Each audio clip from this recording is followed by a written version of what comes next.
Greetings everybody, my name is Tommy the Game Master and welcome to my channel. Most of the time the reviews on my channels are mostly positive.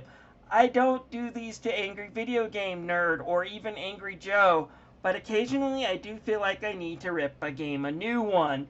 And I've been looking for one to do just that for a while, with GeForce actually being somewhat good for what it was, and Battletoads being more mediocre than god-awful terrible. I need something to really rip a new one, even if its main crime is that its story finds new heights of being mediocre, mundane, and boring. Hence, Sword Art Online Hollow Realization. I bought this about 8 months ago, around the same time I was finishing up with Cyber Dimension Neptunia. Why did this game take me about 8 months to finish? Well, new job and new Nintendo Switch, but more importantly, I stopped because I kept getting bored. It must not have been that bad because I always came back to try to finish it up, and I finally did. So let's take a look at what's right and wrong with Sword Art Online Hollow Realization, other than it's being boring. Oh, and before I begin, I should let you know my thoughts on the anime. It is not the worst anime I have ever seen, but it's far from the best anime I've ever seen. I don't hate it, but I don't really love it either. It's shown that it has potential for some really great stories set in the universe. Unfortunately, I came by that opinion by watching Gun Gale Online, its anime spin-off, handled by a different team of writers than the original series. The original series, although has some great ideas, unfortunately due to bad writing, it becomes a really bad harem show with none of the humor and charm like you would find in the likes of great harem shows like Tenchi Muyo, but with a lot more cringe. And this game takes that cringe and runs a freaking mile with it. Let's start looking at Sword Art Online's Hollow Realization, especially its terrible story. Okay, let's talk about what I think the first major sin of Hollow Realization is. It's all in Japanese subtitles, and yes, that is a major problem for this typical American like me who can barely handle the English language. But it's more than it's just in another language. It's the fact that because it's in Japanese, it's harder for me to connect to these characters properly if it was given a proper dub. And oh boy, is it important to connect with these characters through voice dialogue and reading. Why? You know how I criticize Cyberdimensional Neptunia for doing these cheap talking stills instead of actual cutscenes? Sword Art Online Hollow Realization does all of that even more in spades. It makes Neptunia look like a lightweight when it comes to this virtual novel type of look. But unlike Neptunia, which realizes if you go this route, you might want to include voices in the English language so you can connect these characters easier and get the humor despite the bare basic visuals. Sword Art Online went full sub. Yeah, and it is worth asking why Bandai Namco, one of the biggest publishers when it comes to anime games, one so big they almost got a virtual monopoly on the genre, can't afford a dub on a video game based on one of the more popular anime series that have come out in the last few years, when Idea Factory, a game developer who I've criticized for using engines that still look like they make PS2 games on the PS4, but still affords to do dubs on their little fan service games. Oh, and should I also mention that Neptunia also hits the mark over why people play online games like this, and the things that they consider threats, like cheaters, hackers, and corporate greed. Sword Online also talks about these topics in the dumbest way possible, but more on that later. Neptunia also has less cringe fan service. Boy, I didn't think I could live to see the day that a game that Neptunia was parodying had more cringe fan service than it did, or understood the topic less than Neptunia did. But oh boy, does this game offer a lot of cringe, and worse is the way it presents it. You find these more often than not just wandering into these cutscenes, just wandering around trying to talk to characters to figure out where to go next in your party, and because you do need to talk to these characters, and sometimes if you don't understand the markings, you can really wander into these cutscenes. And these cutscenes can't be skipped, they can't be fast forwarded through, and they can last well over 10 freaking minutes, and just ends oftentimes with these cringe, cheap fan service jokes. It gets old. So all these complaints, and I haven't started talking about the game's plot. Well, Kirito and the gang have gotten invites to experience Sword Art Origins, a prequel game to Sword Art Online, featuring the game's battle engine, same feel and whatnot, even some of the same areas found in Sword Art Online. Wait, they took a whole bunch of SOA survivors and dumped them into a virtual experience just like SOO? Because, the first time they experienced it obviously wasn't traumatic enough. For those of you who haven't watched the series, Sword Art Online is a virtual reality death game in which none of the participants signed up for. They got duped into it when they bought a new console, with it being the main game, and logged into it with a new virtual reality full dive headset. Finding out after they started the game that the developer made it so they couldn't log out, and if they ever died in the game, then the virtual reality machine they put on their bodies to experience the game would send out a shock that would leave them basically a vegetable. And the same fate would happen to anybody who had people outside trying to remove the device. It would shock and kill them. They were stuck in the simulated hell for about 4 years, according to the anime story. And to the anime's credit, it does show that Kirito is still interested in virtual reality. He looks back at a lot of the events that transpired as being a bit traumatic.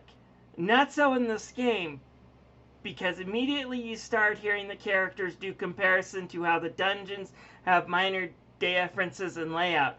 Okay, normal game, that is what to be expected. Everyone does that whenever there's a remake. But again, death game. You might have had the characters go, "Hey, Kirito, this place over here, that's where 5 of our friends died fighting in that big monster. And remember that time we wanted to try to advance through a dungeon to find a way out, but had to retreat when half our party we formed was killed off? The entrance to that is right over there." Talk about not taking the character situation seriously enough. So again, what is the basic plot again? Well, after starting the game, Kirito and the gang finds out that the game is different. Humans can die and respawn in this game, but the NPCs in this world all contain unique AI that if they die off, won't respawn. The game will create a new AI for that purpose, but that particular character is gone. Because, it's easy to create an AI that resembles humans. So easy you could easily put them on a chopping block dozens at a time to be killed by players. What the... Ugh. Problems come when Kirito finds out that one of the AIs in this game that he names Premier is busted, giving out a quest that goes nowhere and having no stats. Trying to protect her and doing a little digging, he finds out that there's more to the quest, and they manage to trigger the real quest, which is a long quest finding secret chambers and pulling out a lot of the orbs. And again, I'm going to have to sidetrack myself here to again issue another complaint about the story. A lot of the side quests when it comes to the story that are presented in the game story are actually just cutscenes. Oh, we got a mission to go help this one elf lady? Cool, which map do we go to and what do we have to do? Oh, it's another long-winded freaking cutscene. Every time you hear that a character's on a quest, I advise steering clear unless you want 5 minutes of your life wasted just to check out another picture in some sort of freaking fan service gallery. It gets ridiculous. A lot of Premier's quests kind of feel the same way. Rather than something big and on the side to do, they're either A, just part of what you need to advance the story and don't feel like they're anything special, or B, just more story cutscenes in and of themselves. Anyways, back to where I really need to get to with the story analysis. Kirito does find something shocking the more he digs into Premier's quest, and that is Premier's quest is to create the original Aincrad, the world that the original SAO existed in. And due to the fact that the original SAO has already been beaten, and there's still some source code in it, if Aincrad comes back into existence, it will trigger some sort of program that will cause the whole game world to self-destruct. Okay, don't do the side quest. Unfortunately, the side quest involves twin characters and a man named Genesis, who really is a complete tool, to put it nicely. has gotten hold of the other twin that is needed to complete the quest, and because he, like the Joker, just wants to see the whole world burn, he's trying to complete the quest, and he's unbeatable because he's a cheater. So, is he using hacks or cheats or viruses to make him stronger? Nope, he is literally using virtual steroids, which aren't just against the game's EULA, but illegal and can get you arrested by the police in SOA's little reality. So knowing that this expensive virtual reality game, that if it gets destroyed, if this one quest gets finished, could actually cost the Japanese economy several $billions in VR game as you know it, and knowing that the person who is behind making this happen is not only a cheater but a cyber criminal as well, what would you as Kirito do? Would you A, go to the game developers who invited you to take part specifically because of your connection with the original SAO and tell them about the bug and hope they can find a way to remove it from the game, even if it means shutting it down for a little while, and then have the cops in so they can investigate and try to arrest Genesis for breaking the law using those steroids, or B, to let Genesis track down everything he needs to complete the quest and try to stop him at the last moment by fighting him on a one-on-one duel with him. If you say A is the right choice that a moral, honest, and intelligent individual would do, and B is something only a complete dumbass with a hero complex would do, then Kirito is a dumbass with a hero complex. And he could also be considered an accessory to the crimes Genesis committed because he didn't report them. At any rate, after Kirito stops Genesis and manages to stop the identical twin from completing Aincrad, Premiere, due to all of her experiences, somehow gains emotions and, of course, falls in love with Kirito so she can be another woman thrown into his ever-growing harem. God, this game's story sucks. Walls of text, conversations that go nowhere, a bullcrap plot that makes no sense, and is even somewhat insulting and to both the characters and to the players. Constantly interrupting the game's momentum and not having an English dub. So anyone who isn't a giant otaku who learns the language can fully enjoy it. And you want to know what the worst part is? Well, the gameplay is far from perfect. It deserves better than to be constantly trapped with such a big turd for a story. Let's finally talk about the gameplay that isn't halfway bad. The gameplay in Sword Art Online Hollow Realization is far from being perfect, but it has a lot of great ideas and interesting things in it. Let's start talking about the good first, because it does a lot of things well. First, the world set up in the areas in each stage are really big and a bit in depth, and it does have unique feels to them. Best stage design in a JRPG? Hell no, but it's better than it has the right to be. And the world is filled with things to do and small side quests that pop up when you approach these areas in the map. Mainly they're just kill a bunch of monsters for a bunch of EXP. There's no story or anything important about it. You just kill monsters in this area and you get extra EXP. Or something you can then take back to Elizabeth the Blacksmith in Kirito's harem to improve your weapons and armor. And the game does offer quite a few weapon types to spend skill points on to use and master, and each one of them is unique. Not only in the way they can move in the battlefield, but the abilities you learn to them. Some of the side abilities you learn can enhance critical blows, can enable your defenses, or double the amount of HP you can have for the set time. It's interesting, and I'm ashamed I didn't take a look at these features more until late in the game. I would have loved to have tried to have maxed out some of these interesting weapons more just to see what the skills were attached. Despite that, the combat does take itself way too seriously, trying to find something every button combo on the controller can use. When in reality, for most monsters, you can take the Kingdom Hearts approach, press X and occasionally triangle, and you'll get the job done. Larger enemies, you do need to open the palette and activate a few of your abilities, as well as have your team execute one of these team strikes and hope that if all goes well, you can get an infinity strike that can KO the larger enemies and small bosses, or at least do a lot of damage in one hit. My only big nitpick when it comes to exploring and completing the stages in of themselves is the map could have been better. I wish there was one where I could see the corridors in of themselves, It's kind of a confusing way to present itself, and it did get me stuck or lost quite a bit in this game, which is probably one of the reasons why I also stopped playing it sometimes. Basically, the weapons, exploration, and combat aren't half bad, so what is really the bad part of the gameplay? Remember how I said it was shackled to a bad story? Oh, I don't mean that you just have to sit through a convoluted mess of a story when the time for a cutscene appears. The convoluted mess finds you while you're exploring the dungeon and drags you back in, kicking and screaming. Feel like you're finally making progress on completing a stage objective and it's going somewhere good and you're enjoying yourself? You will get a call that you're going to have to go back to town and watch several scenes with Azuna talk about Premiere, whether you want to or not, and it happens all the freaking time.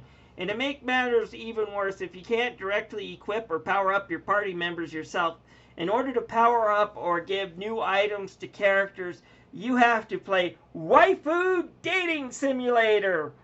Basically, you got to go find a gal in the Central Hub town area and then ask them to go for a walk. Then talk to them at certain points and get a lot like a real date. Just smile and shake your head and pray to God she doesn't realize you're not actually listening to her.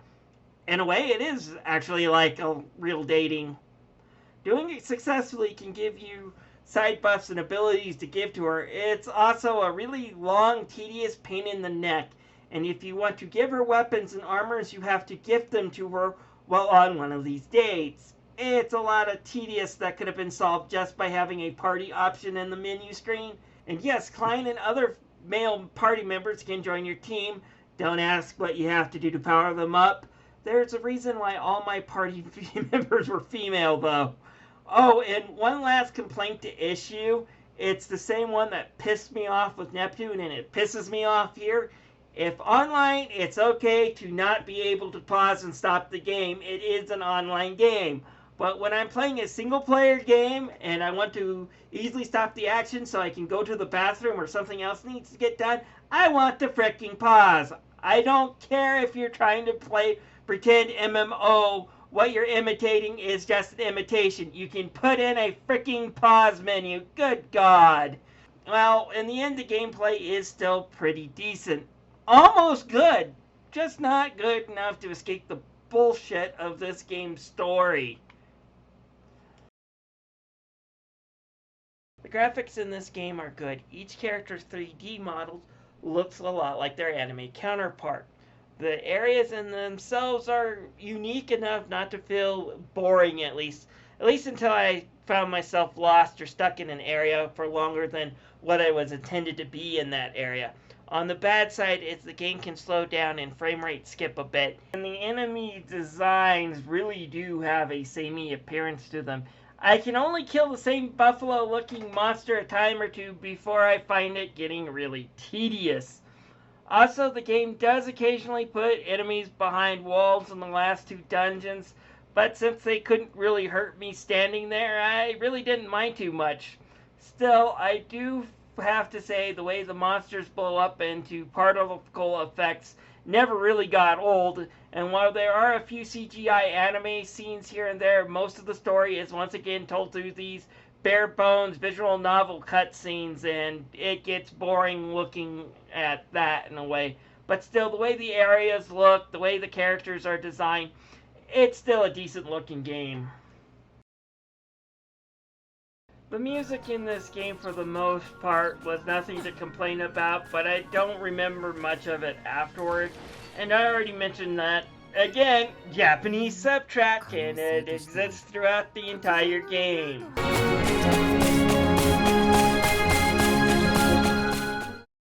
Sword Art Online, if measured just by the gameplay, should have been a decent if forgettable game. But the story constantly popping up to annoy or stop me from playing. Walls of text and stupid side conversations that only ended in a bland fan service joke. This game is just a chore to slog through and just wasn't very entertaining. If you're a diehard fan of Sword Art Online, maybe you will enjoy this game's story, but for me and everyone else, we should find a better JRPG to log onto. At least I can now uninstall this one and put more memory back into my computer for better games. Well, I can do that one later. I got other JRPGs that I want to take a look at, and hopefully none of them will be as painful as Sword Art Online Hollow Realization. Skip this one. It isn't worth any price if you ask me.